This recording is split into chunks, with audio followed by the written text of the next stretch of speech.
जब आप बिस्तर पर लेटे हों और सो नहीं पा रहे हो, तो तनाव दूर करने और नींद लाने के लिए जंगल निर्माण का पिछला एपिसोड क्यों ना देखें।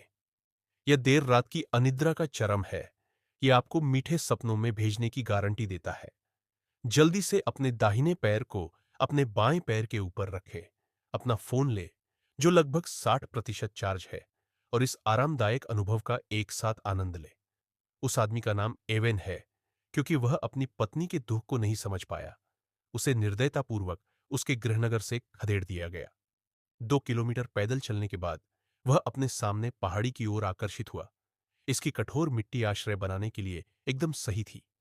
उसने तुरंत अपनी छेनी निकाली और बिना कुछ कहे उसने खुदाई शुरू कर दी, ताकि रहने के लिए उपयुक्त जगह बन सके। गुफा की खुदाई निस्संदेह सबसे कठिन कदम था, और इतने कठोर पत्थर का सामना करने पर लोहे का ड्राफ्ट जल्द ही निष्क्रिय हो गया। वेन को स्टील की कीलों से हथौड़ा मारना पड़ा। उसके अथक प्रयासों के बाद जल्द ही उसकी आंखों के सामने एक चौकोर छेद दिखाई दिया, लेकिन उसने रुकने का कोई संकेत नहीं दिखाया। उसने अपनी छेनी से गुफा का विस्तार करना जारी रखा और गिरे हुए मलबे को हटाता रहा। वह अभी कुछ ही देर से काम कर रहा था। गुफा अब उसे हवा और बारिश से बचाने में सक्षम थी। मूसलाधार बारिश ने उसकी प्रगति को बिल्कुल भी धीमा नहीं किया। पलक झपकते ही आंतरिक स्थान वांछित गहराई तक पहुंच गया था। वेन पहाड़ के दूसरी ओर गया और उसी तरह खुदाई की।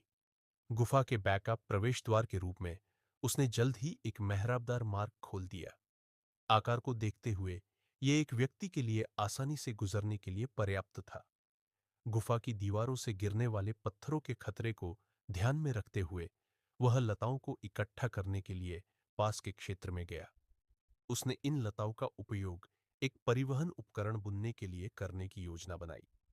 एलेवुमु वेल्विन परिवार के एक व्यक्ति के रूप में यह सरल बुनाई उसके लिए कोई समस्या नहीं थी। एवेन ने जल्द ही एक मजबूत 5 बेलों वाली बुनाई की। अपने औजारों के साथ दीवार के लिए सामग्री इकट्ठा करना बहुत आसान हो गया। वह अपने द्वारा एकत्र किए गए पत्थरों को शिविर में वापस ले आया और उच्च गुणवत्ता वाले लोएस की अच्छी आपूर्ति एकत्र की। फिर उसने 62 साल पुराने पहाड़ी झरने के पानी का एक कौर डाला और इसे अपने हाथों से गूंधा। उसने अंततः जंगल में सबसे मजबूत कंक्रीट बनाया। वह तब गुफा के किनारे दीवार का निर्माण शुरू कर सका। एवेन ने पत्थरों और मिट्टी को ढेर करना जारी रखा। प्रक्रिया सरल लग रही थी, लेकिन यह मुश्किल नहीं थी। टेट्रस में कुशल कोई भी व्यक्ति एवेन की तरह निर्बाध फिट बना सकता है। जहां तक विषम आकार के पत्थरों की बात है, एवेन ने उन्हें स्वयं आकार देने की योजना बनाई। मेहनत बचाने के लिए वह पत्थरों को पानी से गीला कर देता। इससे सटीक और चिकनी नक्काशी सुनिश्चित होती थी। उसने जल्द ही एक धनुषाकार पत्थर तराश लिया, जिसे चैनल के ऊपर सहारे के रूप में पूरी तरह से स्थापित कर दिया गया। यह देखते हुए कि बाद में बड़ी संख्या में लट्ठों को संसाधित करने की आवश्यकता होगी, एक उपयुक्त और स्थिर कार्यक्षेत्र आवश्यक था। उसने पहले लट्ठे के एक सिरे पर एक टेनन काटा, फिर जमीन में एक गड्ढा खोदा, जिससे लट्ठा सुरक्षित रूप से डाला जा सके, और कार्यक्षेत्र के स्तंभ पूरे हो गए। कार्यक्षेत्र की चट्टान जैसी ठोस स्थिरता सुनिश्चित करने के लिए उसने किनारों पर मोर्टीज और टेनन जोड़ों का उपयोग करने की योजना बनाई। पलक झपकते ही वेन ने उपयुक्त छेद काट दिए, जिससे पूरा फ्रेम ठीक से फिट हो गया। अगला कदम टेबल टॉप बनाना था।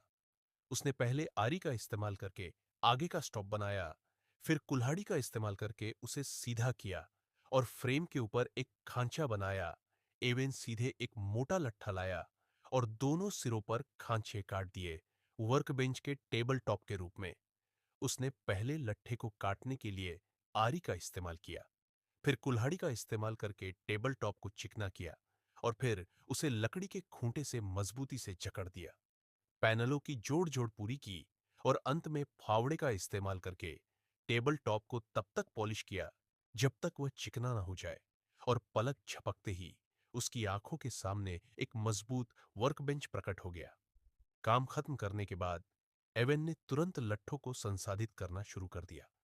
उसने लकड़ी के खूंटे से लकड़ियों को वर्कबेंच पर लगा दिया। अब काम करना बहुत आसान है। फिर एवेन ने पैतृक पीसने वाला पहिया निकाला। खींचने के बाद उसे केवल हल्के से झटका देने की जरूरत थी। वह स्लॉट को सटीक रूप से चिह्नित कर सकता था। फिर उसने चिह्नित स्थान पर छेनी चलाई। वर्कबेंच के सहारे का शुक्रिया। हालांकि एवेन के पास बिजली के उपकरणों की मदद नहीं थी, वह आसानी से लकड़ियों को संसाधित करने में सक्षम था। उसने जल्दी से लकड़ियों के लिए एक सही खांचा बनाया और फिर उन्हें आश्रय के शीर्ष पर रख दिया, प्रत्येक दीवार पर एक, और फिर लकड़ियों को